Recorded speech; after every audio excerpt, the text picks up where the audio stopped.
বরের বার্থডের দিন বিকালবেলায় আমি আর বর মিলে গেছিলাম একটু বাইরে খাবার খেতে। আমার অনেক দিন ধরে ইচ্ছা ছিল মিক্স চাউমিন খাওয়ার, কারণ চাউমিন তো আমার মা বানিয়ে খাওয়ায়, কিন্তু আমার একটু দোকানের খাবার খাওয়ার খুব ইচ্ছা জেগেছিল মনে।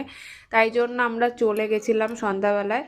তো সেখানে গিয়ে একটু, ওই দোকানটা না লাইটটা একটু খুবই কম ছিল, ভিডিও করা যাচ্ছিল না, খুব অসুবিধা হচ্ছিল। যাই হোক, তারপরে আমরা অর্ডার করে দিলাম, কিছুক্ষণ ওয়েট করছি, একটু টাইম তো লাগবেই। আর আজকের দিনটা একটু দোকানটা মোটামুটি ভিড় ছিল, আমরা যে দিকটায় বসেছি ওদিকটা একটু কম ভিড় ছিল, কিন্তু ওই পাশটায় পুরোই ভিড় ছিল। এই যে আমাদের খাবার চলে এসেছে, খাবারটা কিন্তু খুবই ভালো ছিল, আমার তো খুবই ভালো লেগেছে। দামটা অনেকটাই বেশি, কিন্তু খাবারটা খুব ভালো ছিল। তো আমার তো খুব খুশি হয়ে গেছি আমি এটা খেয়ে। যাই হোক, খুব ভালো লেগেছে, কারণ চাউমিন আমার খুব ভালো লাগে, কিন্তু হচ্ছে গিয়ে মিক্স চাউমিনটা একটু বেশিই ভালো লাগে। তো তারপর গেছিলাম শপিং মলে, আমার একটা ভাইপোরও কালকে বার্থডে ছিল, তো সেই জন্য ওর জন্য একটা গেঞ্জি নিলাম। তারপর আমরা বাড়ি চলে এসেছি, টাটা।